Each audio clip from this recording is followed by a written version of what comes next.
Hello. So, what we're going to be talking about in this Nearpod and eventually in the book reading with the questions is going to be the skeletal system and the muscular system and the parts that really compose them and how they interact. All right?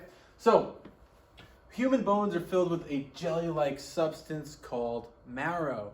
So bone marrow is this soft, gooey stuff that, dogs love to chew on. Like if dogs chew on bones, because not of the outside hard part, they chew that part away so then they can eat and lick the bone marrow, which is like this, like they said, like a jelly-like fleshy substance. So bone marrow is made up of a combination of nerves, so nerve endings, and blood vessels. So the reason why it hurts to break a bone so much is because they have nerves that run through them. So when you break them, you're breaking the nerves temporarily, which they end up healing again, but you're breaking the nerves and that's going to hurt a lot. Believe me, I know. So this is a cross-section of your femur. So your femur is the bone that runs down from your hip. You can actually feel it on the side of your hip. That's this area here. And you get a ball, and that goes into a socket, which allows you to move your leg around. And this bone runs all the way down, but you can see all of this webbing, and that is going to be bone marrow. All right, so bone marrow is where new blood cells are produced. So those are going to be red and white blood cells are produced inside bone marrow. And here's just an image of the skeleton. So the smallest bones in your body, you would think possibly are your fingertips or the ends of your toes or maybe even each individual disc in your spine. But it's actually these three small bones inside your ear.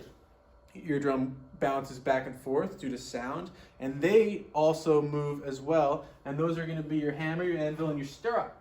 The largest bone in the body is here, the femur, which is really just like your thigh bone, all right? And that thing is strong. You do not want to break that because you'll be in a lot of pain. So humans have about 206 bones in their body. Like I said, the femur is the thigh bone or the hip bone, and it's the largest. The smallest bones are located inside your ears and help transmit sound. And a really important thing that you need to know, what you hear, drink milk, it's good for your bones. That's because it has a lot of calcium in it. Vitamin D you can get from food. You can get from vitamins too, just like vitamin. But you should also be getting vitamin D from the sun. You should get at least a few minutes of sunlight a day, preferably like 15 when the sun is not at its highest. And your body actually creates vitamin D through a process with the sun. And bones are made of living cells, so they hurt when you break them, but they can heal after you've broken them. What holds bones together? Let me get this diagram. So the area where two bones meet is called a joint. So, I don't know if you can see this, but this is a joint here. So this is the pelvic bone, this is the upper part of the femur, and where it moves is a joint. Now, there are things inside of joints that keep the bones connected, and those for the most part are called ligaments. A ligament connects a bone to a bone. A tendon connects a muscle to a bone, all right? And just this general area where the two bones meet is a joint, okay?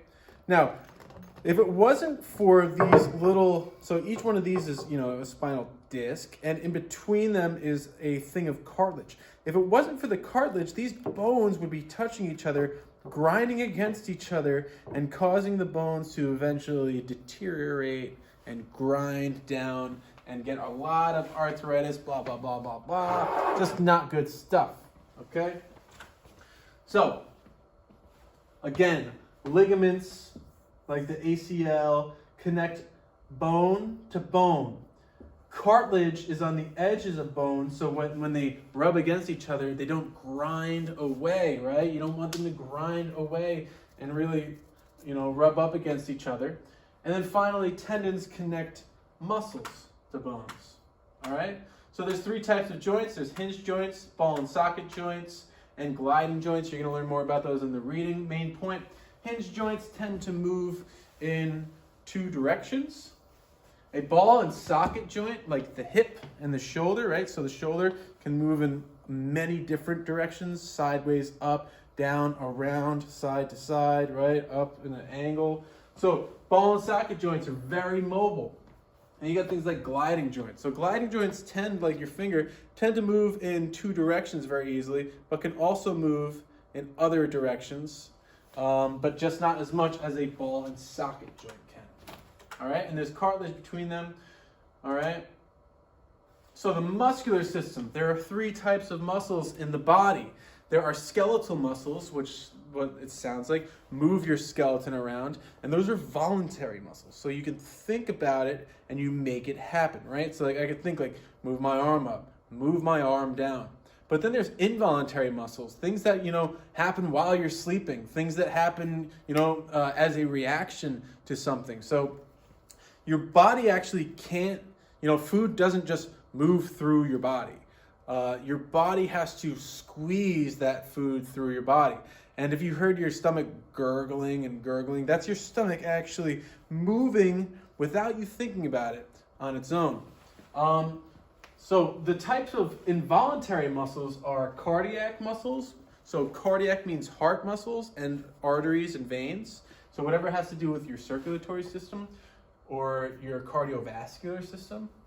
And then smooth muscles are going to be the muscles like your bladder, your intestines, the things that are just always happening inside your body and you don't really think about them. It's not just limited to that, but those are the main ones you've got to know. All right? So how do muscles work? So we like to think that, muscles push and pull, but really a muscle itself can only pull, which is why we have these groups of muscles. So we have the bicep and we have the tricep. The bicep pulls this way while the tricep relaxes. And then when the tricep engages, it pulls this way while the bicep relaxes. So they work together. One does the one way and the other one, so this is bicep while the tricep relaxes. And then when I engage the tricep, it pulls my arm back down and the bicep relaxes. Okay? Cool. Exercise really good for you. And that's it. So try and answer those questions in Nearpod. Then we're going to go into the book. And yeah, that's it. Thank you.